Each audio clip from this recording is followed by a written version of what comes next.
but we haven't gotten too much rain yet. I mean, I'm hoping for some rain. I like it when Los Angeles is a little shitty. Right? Yeah. Yeah. Well, we're in Chicago, and I think you're very familiar with Chicago. So it's Indeed. yeah, it's like it was 14 is the high today. It was Just 14. That's it. That's all you got. yesterday was -4. Oh, okay, well, that's better. Yeah. In some world, it's better. That's crazy. Yeah, it does get brutally cold. I remember loading into the double door, some winter in December, I think it was a couple years ago, actually more than a couple years ago, but it was so cold that we, and we're like a rock and roll band, so we didn't have, proper wear, we just had like denim jackets and ripped up jeans and, Sure. cowboy boots or whatever. And I mean, it was so cold that I remember looking at Ted after he'd loaded in the bass amp and stuff, and we were all kind of like, oh, it's cold. And I looked at over at Ted, and he was inside the venue, just still shivering. Right. Shivering. And that's when I decided to buy myself a warmer jacket. Yeah. Right. Oh, it's brutal downtown sometimes, but I can only imagine. yeah. So I've got a bunch of stuff we can talk about. Obviously, I want to talk about the album. Can I move this thing so I can see your face? Oh, sure. How do I do that? Well, I don't know what I just did. I think I liked something. I gave you props. Okay, go on. I gave you props. Yeah. Can you see? Can you see? I can see, but there's just a big thing over your face that says your name, which is fine. Oh, really? But, yeah, look, I'm an idiot, so just keep going. I'll figure it out. I don't know what that could be. I don't know. Maybe the people from Blab are listening. Yeah, I guess that. Yeah.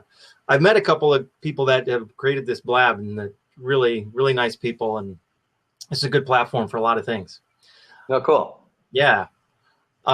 So I've got some stuff we can talk about, obviously the new album, and ask you about plans for that. Yeah. Got a bunch of stuff I want to ask you about is from a musician point of view, as I'm a musician, and a lot of the people that I know, a lot of your fans are musicians as well. So maybe we can talk about that a little bit. Absolutely. So I guess to get started, if you don't mind, kind of give me a little background. Like, you grew up in Brooklyn, right? Yes. Okay. Tell me a little bit about what was that like, and how did you get really involved in music? Well, I actually really grew up in New Jersey until I was probably about 8.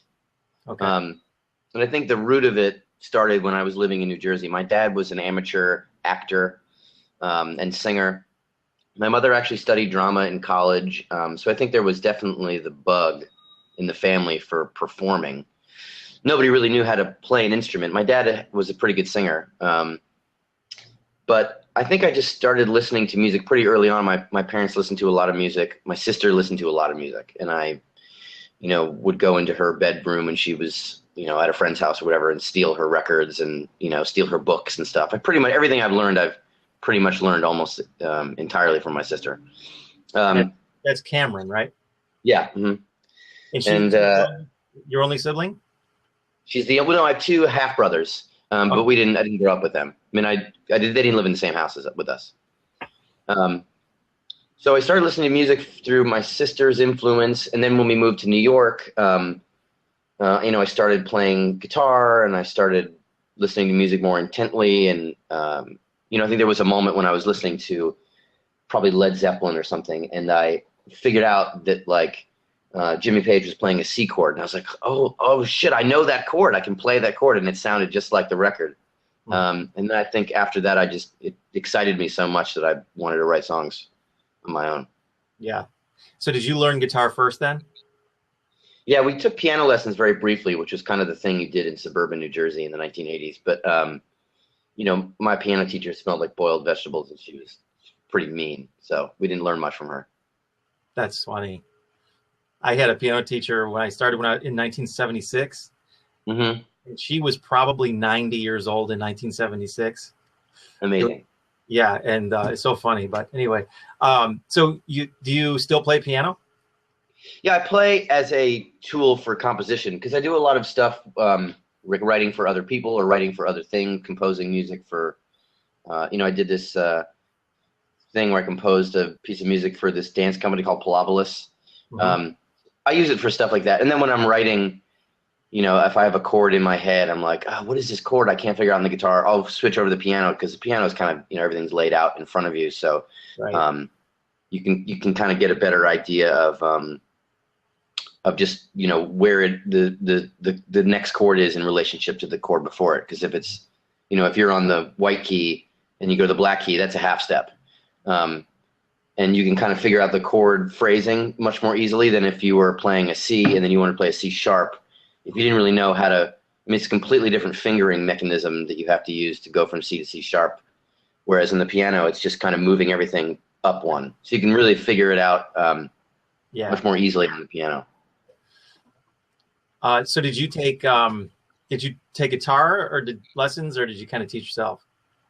I had a guitar teacher briefly, but mostly I would just bring in songs that I wanted to learn, and then he would teach them to me, and that lasted for about a month. Right. And then I realized that I could figure it out on my own. So I did learn. He wanted to teach me theory. I remember, after the first couple of weeks, I remember him saying, we should get into learning music theory, and I think that's when I stopped going. Right. That's I think that's a common thing with most kids. Yeah.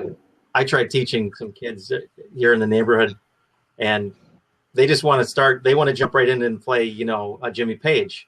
That exactly. They don't even know how to put their fingers on guitar. And like, well, I think we got to start somewhere else. But, exactly. So, was it then like? Did you kind of always know that music was your calling, if you will, or did you kind of go into it later? I think I fought it most of my life, actually, to be honest. I probably started realizing that it was it wasn't that I realized that this is what I was meant to do. I got to a certain point in my life where that was the thing that made me the most steady income. So it could no longer be a hobby.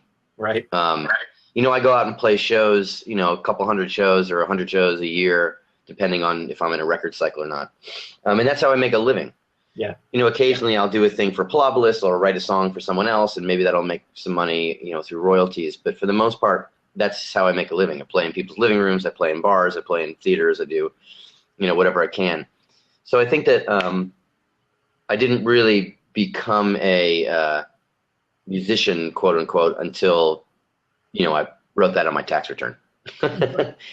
And then I realized, okay, I guess I should do this. I mean, I really love to do it, so it's not like it was it's not like it was something that I kind of had to fall back. You know what I mean? And I'm telling you, I might have tried everything I could to not be a musician. I studied photography in college. I worked as a photographic assistant in New York for many years. I went to grad school for English and got a master's degree. I taught when I was at the University of Iowa. I mean, I've just kind of done everything I could to avoid being a professional musician. But it looks like this is where I'm at. Yeah. Well, good for us. Well, thanks. Yeah. I had read or heard that you were teaching at the university there. Was it creative writing? I taught creative writing and rhetoric. Yeah. Okay. How'd you like that? I loved it. That was the best gig I ever had. Yeah. I had health insurance. Yeah. I mean, I had health insurance. I had a schedule. I had a place I need to be. They paid me money. I never had to like wander into some dank office and, have some promoter tell me why he's not going to pay me what he owes me. My checks came every week or every other week or whatever the payment schedule was. It was great. It was the best. Yeah. So what had you move out to LA then? I moved out to LA because Brooklyn at the time was kind of driving me crazy, I think. And living in the same city as my band was kind of driving me crazy. I had always toyed around with the idea of moving to LA, and then, I was like, fuck it, let's do it. So I just packed up everything and moved here. And I was dating a girl at the time, and she lived here, and I had some new friends, and so I needed a change of scenery. I didn't expect to stay for 8-9 years, whatever it is. And I don't particularly like Los Angeles. I only really moved here because, I just needed to get away from where I was. And then by the time I had been in Los Angeles for a couple years, Brooklyn had changed so much that it just wasn't, the Brooklyn that I knew wasn't there anymore. And, Right. I think every New Yorker has that experience. When they leave New York, they come back a year later or 2 years later or whatever. And, the places that they knew are gone. The bar that they used to hang out in is now a condominium or something. Oh, And that's just a big city like that. It changes really fast. So I don't even know if someone said go home, I don't even know where I'd go. I guess I would just go where I am. right. How I wanted to ask you about the Damwells real quick, if you don't mind. Sure. How did that come together? You guys did a lot of albums. How many studio albums did you have? 10 or 8 or something like that? No, I think we only have 5, but we have Okay. 2 EPs, so that's 6, Okay. 7. Then we have a live thing, that's 8. So yeah, it's probably about 9 releases in total. There's a UK thing, so yeah. How did the band get together? Like, are these guys you grew up with, or how I did went that to all? college with Ted, so we knew each other before we moved to Brooklyn. We kind of moved to Brooklyn after college and started playing together. And then we met Steve Terry in the neighborhood. He just was another guy living in Brooklyn. And we met Dave. He was another guy who was living in Brooklyn playing music. And it was a really good time to be living in Brooklyn if you wanted to start a band. Yeah. There were lots of bands. And Americana music, or whatever it's called, was becoming really popular. Right.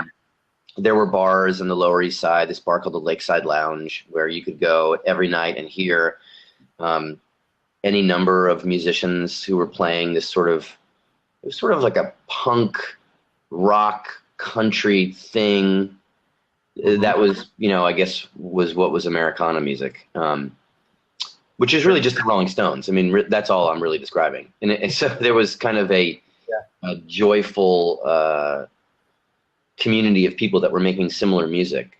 They were all much older than I was. Dave Chernus is 10 years older than I am. Steve Terry is about 6 years older than I am. And these were guys that were playing in that scene, Steve and Dave. So we started playing at the Lakeside Lounge. We had a couple different gigs with different guitar players, and then we found Dave, and the pieces came together, and the Damwells were born. Mm-hmm. There's a whole bunch of bands that came out of. I mean, it's still pretty active as far as I can tell, with I guess within the umbrella of Americana. Mm-hmm. Out of Brooklyn, it seems like there's still quite a bit of stuff going on there. Yeah, it's had a comeback. I mean, I wouldn't trust Americana music coming out of Brooklyn today, simply because you can't live in Brooklyn, New York, without paying $2,500 for a studio apartment. And if you're paying $2,500 for a studio apartment, I'm not so sure you've got things to sing about that I give a shit about. I mean, the root of Americana music, or whatever I understood as Americana music, was, the sensibility of rock and roll and, in the musicality of it, like rock and roll chords, rock and roll backbeats, that kind of stuff. And then the lyrics would be, sort of these poignant little witty ideas about the hardships of life. Yeah. And when I lived in Brooklyn, I mean, I lived in a rear house, it's a carriage house. So it was a house behind a house. It was down a narrow little alleyway that was the only way to get in. And the alleyway was so narrow that we had to shave the legs off of our couch to get it in the house because it wouldn't fit down the alleyway. So the only way in was through the alley? The only entrance to the house was through an alleyway that was, so there was a building here and a building here. That's probably more to scale. Yeah. And the alleyway in between was the only way to get back to the house, which is my head now in this representation. That was the only way to get into the house, was through this alleyway. And the alleyway was so narrow that we had to shave the legs off of our couch to get it in the house. The floors were slanted like this. We had to rip up all the carpeting. I mean, it was a nightmare. We lived in squalor, and that was just, that was just the way it was. And that's what affected, I think, a lot of the things that we were singing about, and the way that we were performing it, and the urgency, I don't know, there was something about it that I just don't think is there anymore. And of course I can't speak for everyone. I mean, there's definitely people who are living in squalor in Brooklyn, but not anywhere where I was living. Those places are all, very, very, very nice places now. Right. Well, I think there's struggle. It just the people struggle in different ways. Maybe even people with means financially still have Of things course. that they struggle Oh, about, no, right? I'm not suggesting that at all. It's more that I think music is, especially a movement of music like Americana or folk music or any kind of movement, it comes out of a struggle. Um, and I think that that's what differentiates it from pop music. Pop music is what the struggle music becomes once it's been ingested into culture and it's churned and it's made into this perfect little round shape, and then it becomes pop music. Uh-huh. And I think that at the root of Americana music, it lies within a struggle, which is the same thing as folk music. Folk music is, I don't think you can take away the essence of folk music from folk music and it would still retain its energy or its likeness. I think Mumford and Sons have tried to sort of do that with some success, I suppose, of making folk music more popular. But in the end, I don't think that it really works. So, I don't really listen to a lot of modern music, so I can't really speak about that any more than I guess I already have. But yeah, it's different. Yeah. No, I understand what you're saying. Yeah. So what, like, how do you think then the stuff you used to write about when you got started in the Damwells and how, your lyrics may have changed and your meanings may have evolved. How do you think you've changed as a writer, songwriter, lyricist over the years? Well, I think that whatever energy spawned songs in my 20s has transformed, I guess, into more of an academic kind of way of looking at songs. And I don't mean that to say, it's clinical or anything. It just, I know how to get to a certain place quickly, yeah, or at least much more quickly than I did when I was in my 20s. I think that I don't care about melodies or chords anymore at all. They don't move me. Only lyrics affect me. So I don't, I've written enough melodies and heard enough melodies and played enough chords and heard enough chords that I can make it sound any way I want to, which I guess is the benefit of being a musician for, a number of years. And I think other musicians would agree. You start to understand, you build a vernacular of chords and of melodies that you can go back to. Blues guitar players talk about that all the time. They have licks. You know what I mean? So as a songwriter, you kind of get licks. You get, oh, I know I can do this here. I know I can do that there. I can go to a minor chord here and do that. And that's all very academic and boring to me. So I just try to concentrate on the lyrical content of it because I think that's just more exciting to me. I like hearing stories.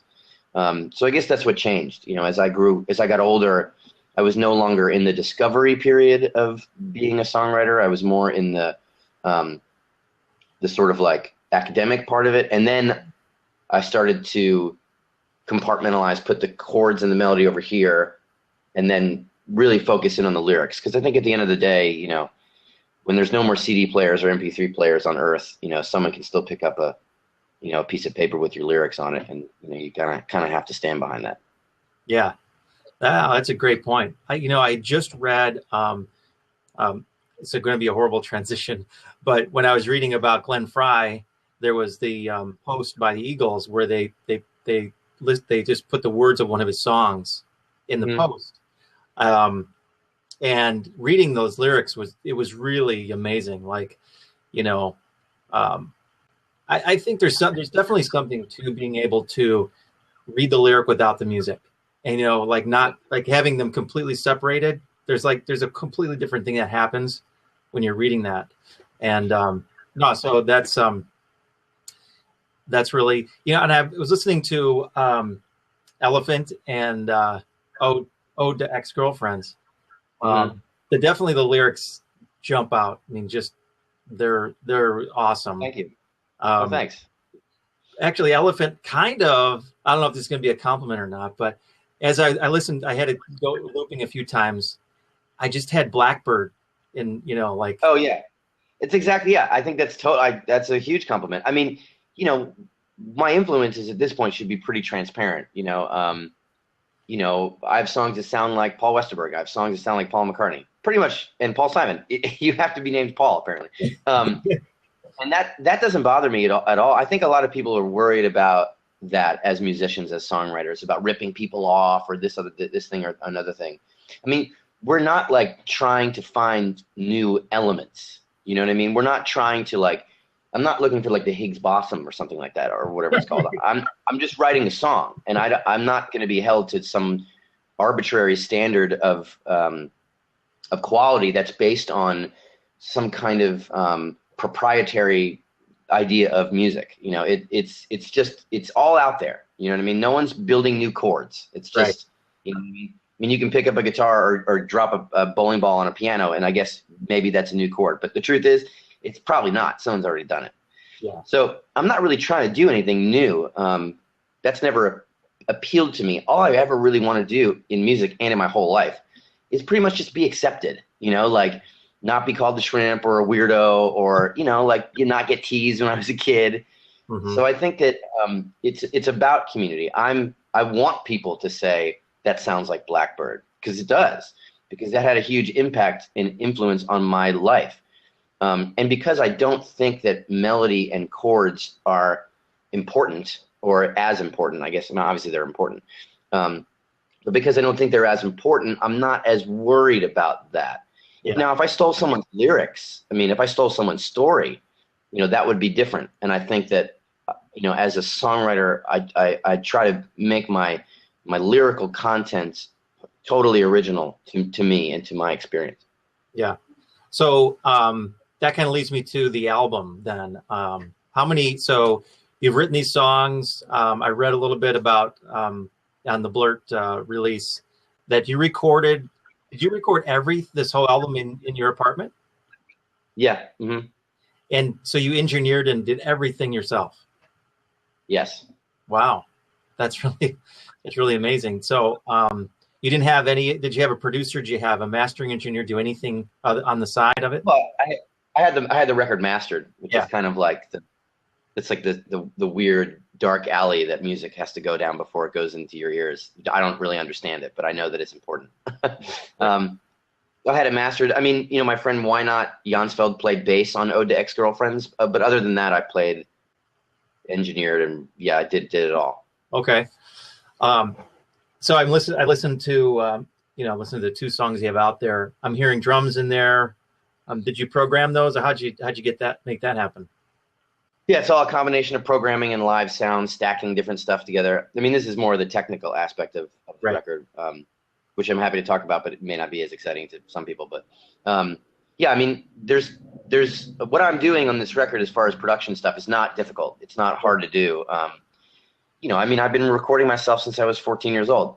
You know, I started on a 4-track cassette tape recorder, and then, you know, someone let me an ADAT for a while. I had a multi-track DAT machine that someone got from me one time, and then I had to give back. And, you know, so I've just been recording myself for a while, and out of pure necessity, because nobody else would. Right. And I guess I was arrogant enough to think that what I was doing was good. So I was, you know, pretty adamant about committing it to tape. Mm-hmm. And then as you get older, you know, technology advances, things get, you know, more advanced. And when Pro Tools first came out, it was very expensive. It was cost prohibitive. You couldn't own it if you were an individual. And then they started making this Pro Tools LE. And then there were other, you know, DAWs, digital audio workstations that came out that were cheaper, that were easier to use, that were more, you know, user-friendly. Or there were some that were like Creative Commons ones where, you know, different engineers and people could get together and create their own platform, their own DAW. So I just started working with different digital audio workstations out of pure necessity. And then I was like, oh, what does a compressor do? I think I need one of those, because every time I sing this microphone, it starts distorting, you know, or how come when I'm quiet, it sounds good, but then when I get loud, it sounds like shit. Right. So you learn about stuff like that. I mean, it's the same thing that propelled me to learn how to play the guitar. It was just, you know, I had to learn how to play guitar because there were songs I wanted to sing. And then I wanted to record those songs. So I had to figure out how to be an engineer. And then I wanted to, you know, produce those songs. And so I had to figure out how to be a producer. I wanted to arrange them. I had to figure out how to arrange. So I had to figure out how to be a drummer. I had to figure out how to be a bass player. I had to figure out how to be so you kind of learn as you go. I mean, I can't play the saxophone or any of that stuff, so I have to employ people to do that if there's ever need for one. But for the most part, if you're an artist and you're writing songs or paintings or sculpting, whatever, I mean, there's no excuse anymore. You know, you don't have to save up money to go record at Ocean Way. Fuck those guys. I'm not going to pay somebody, you know, $1,500 a day to record something that I can do in my apartment on my laptop. Yeah. So that part of it is, you know, is a necessity, but it's gotten way easier. So if you have the patience and not even really the patience, if you have the passion for creating music, you're going to learn how to do it. I mean, you know, now I can, like, you know, design a record cover, and I can update, you know, and build a website, and I can do, you know, all this stuff, because it's what you have to learn how to do, you know. Yep. So as you were writing this album and recording it, creatively, how did that come together for you as you're working by yourself versus, you know, like with collaborating with the other guys or with a producer? Did you feel like, you know, did it all flow out, or was it a harder thing to do by yourself? Well, this record was different than any other record I've made for a number of reasons.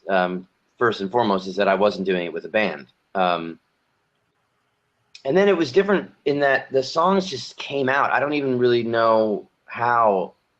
You know, I felt a kernel of inspiration right around New Year's in 2014, 2015.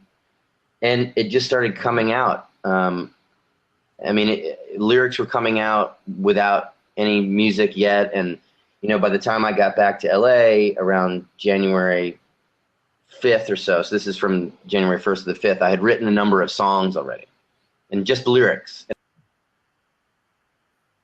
And I had some melodies in my head and my hands, and then it just started happening and started coming out. And then I just, you know, started committing it to tape, you know, whatever, you know, digital. So yeah, it was very different in that way. Right. So how many songs do you have planned are on the album? 10. And are they? It's due out February 12th. Yeah. All right. Are you gonna make it available on CD? Yeah, there's, you know, I have a pledge campaign that I use to fund the recording, and so people can pre-order it through that, which is just, I think, pledgemusic.com /Alex Dezen or / I can't ever remember which one it is. So you can go there to pledge for the record, and then you know, you can get different kinds of things. You can get a CD, you can get vinyl, you can get, you know, whatever. Right. But yeah, it'll be available on CD and all that stuff. Very cool. And then actually, if you pledge, or I guess you don't even need to pledge, but on the eve of the release of the solo record, I'm going to do an internet concert, an all-day internet concert on February 11th, where I'm going to perform every single song I've ever released in my whole life, which is a total of 115 songs, which is about 7.5 hours. Oh my God. This is my master list. As you can see, there's a key which says, you know, there's marks by every song that says, like, oh, I know that song, or I don't know that song, or I need to rearrange that song. Oh my God. So it's a one-day concert where I'm going to play every single song I've ever written, and then at the end of the concert, the broadcast is going to switch over to the High Watt, and the whole thing's taking place in Nashville, Tennessee. Okay. Which is where my record label is, and at the end of the show, it's going to move over to the High Watt, which is a venue, and then I'm going to perform the whole new record with a band and everything like that. And it's called the Alex Dezen Solo Album Release Extravaganza. Oh my gosh! I think it's going to start at about 10 a.m. Central Time, and go till about 11 p.m. There's be some breaks, you know, switching to different venues and stuff like that. So that'll be exciting. That's a lot of singing. Horrible. Yeah, I know. I'm been going through the songs, you know, like typing up the lyrics, and because there's no way that I'm going to remember 115 songs. So I've typed up a lot of the lyrics, and I've kind of gone through it, and, you know, changed some keys to maintain, you know, to sort of maintain my voice through the 8 or 9 hour show. Yeah, it's going to be interesting. Oh my gosh! Well, that's going to be quite a marathon for you. And it's free. Was this? Is this your idea? Was this like? This was actually Bob Schneider's idea. He did a 12-hour concert once where he did several blocks of 2 hours, and he sold tickets to it and stuff. And I think I'd read an interview with him about it, and I just thought, I want to do that. That sounds nuts. That's cool. You know, see if I can be like consumed by my own art. So 115 songs. Yeah. Wow. So those are the ones that have been released, is what you're saying. Yeah, they've been released either in the U.S. or UK. Anything that's either been on iTunes or I've sold at a show, yeah, anything that I've released over the last 15 years. Wow, amazing. How many songs do you think in total you think you've written since the beginning? Oh my God, I have no idea. I mean, I don't know. I guess I should figure that out. I can figure it out. I'd have to look in, my files and stuff. I mean, there's also just songs that are like sitting around that I never really finished. And I mean, I don't know. I mean, a lot of them suck, so it's not like it's an accomplishment. A lot of the songs I don't want to play on February 11th suck. So I don't know how many I've written. I'm sure it's a lot, So I'm guessing you still have cassettes from your Tascam where you had all the. Oh yeah. Back in that cabinet behind you. that plays back there. Yeah. Yeah. Actually, you can see the 4-track. It's right. It's actually right.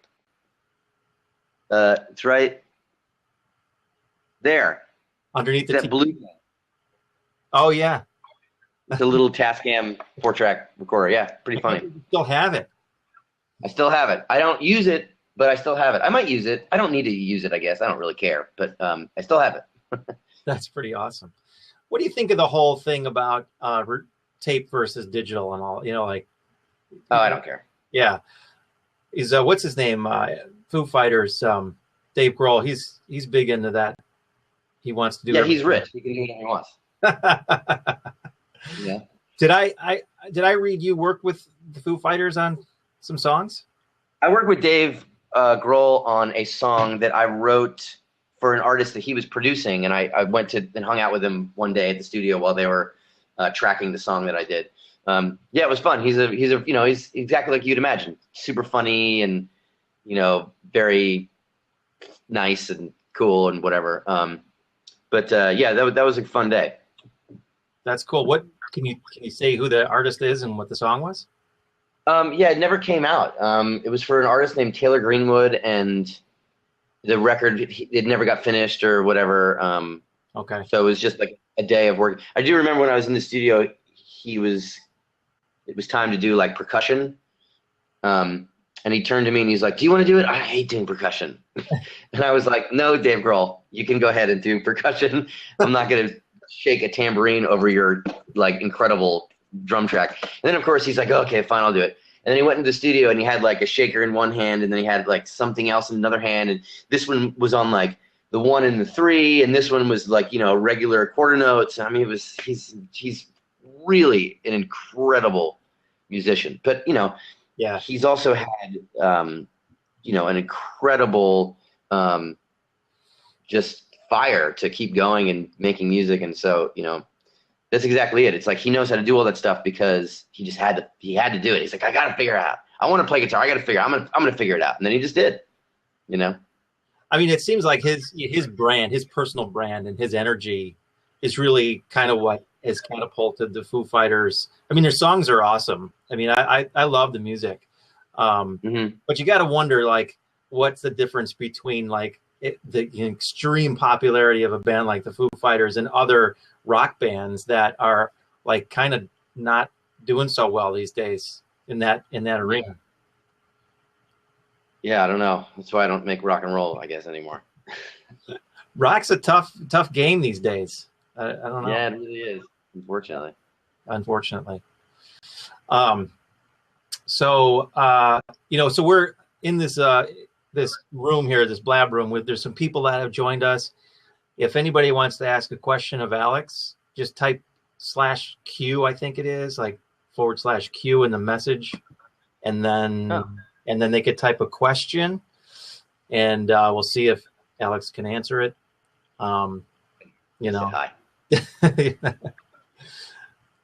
So I don't know how much time you have today, but I figure we go maybe 45 minutes or so. Yeah, sure. Okay. I wanted to ask you a bit about touring. Mm-hmm. So you've played a lot of shows over the years. You've had to see some crazy stuff from the stage. Yeah. What can you give me a couple? Yeah, I mean, sure. Ted fell off the stage one time, and we could stop laughing.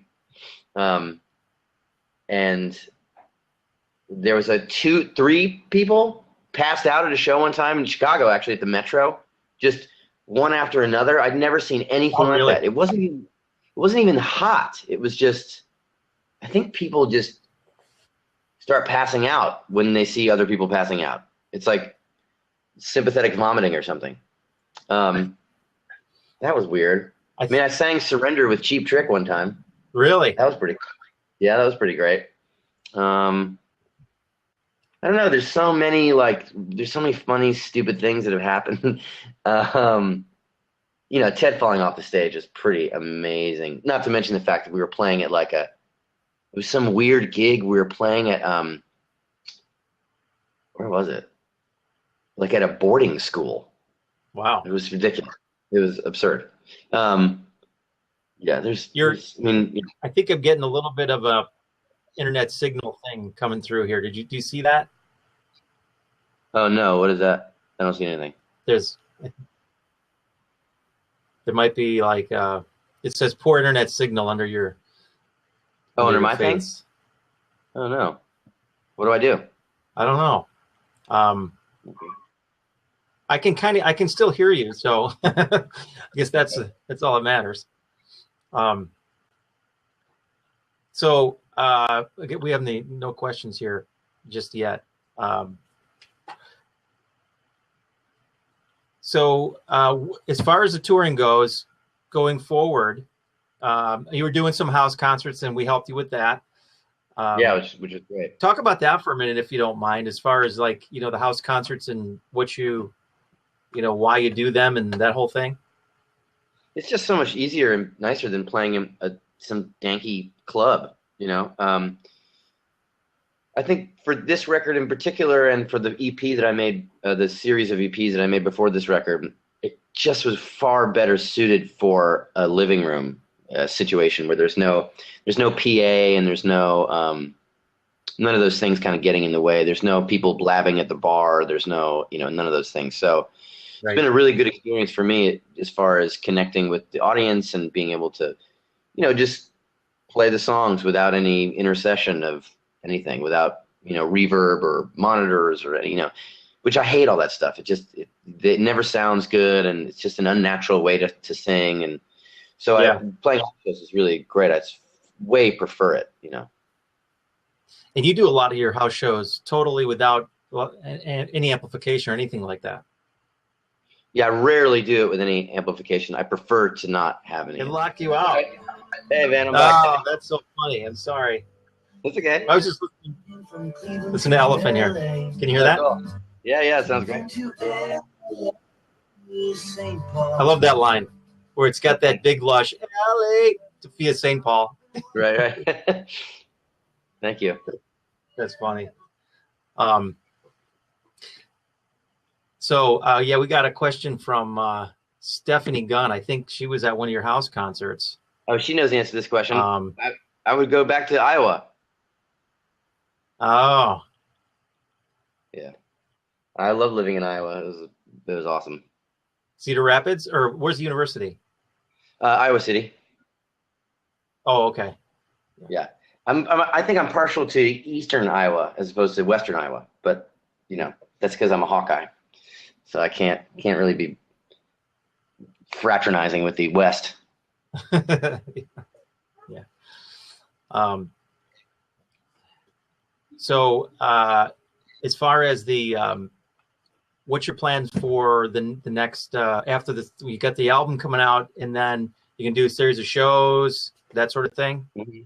Yeah. A bunch of shows, and then There's talk about a Air Stereo 10th anniversary concert in New York that we might do. The Damwells might do, because it came out 10 years ago, and that's crazy. So we might do that. Yeah, we might do a couple other things. We're still sort of figuring it out. Yeah. Are you going to have a band with you when you do the for this album? For the Nashville show, I will. It depends on the venue and the situation. I mean, I can kind of do this record either way, so I'm not entirely sure that if I'm gonna have a band for all of it. Okay. All right. Is the rest of the album, is it kind of like that? I would call it electrified acoustic type sound. Yeah, I think it's a combination of both. Yeah, it's not anywhere near approaching the the intensity of a Damwell's album as far as production and instrumentation and arrangement, but it's pretty close in some places. But I'd say it's just very different. Right. Alex is not going to sing today. He's got a Oh cold. yeah, I would love to sing for you, but I have this terrible cold and I sound like a Muppet. You want to? Do you have a link that we can put out there for the 13-hour concert? Yes. Well, I have the link here. The information is still sort of like being figured out, but here I can.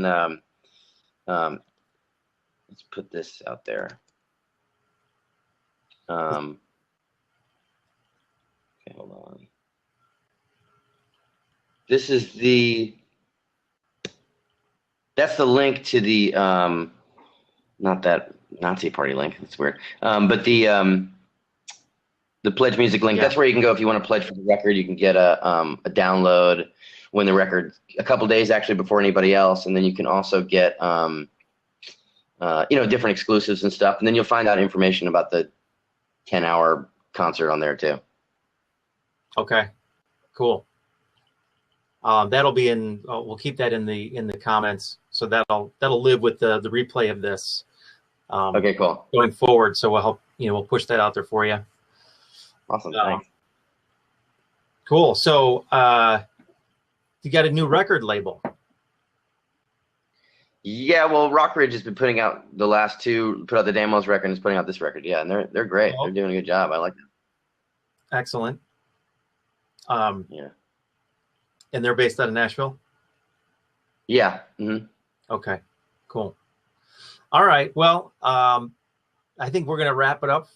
And I really appreciate your time here, Alex. And thank you. Thanks for having me. Yeah. We're going to, like I told you, we're going to have this edited, so it's a little bit cleaner. We'll put it in a podcast that will be put out there on iTunes.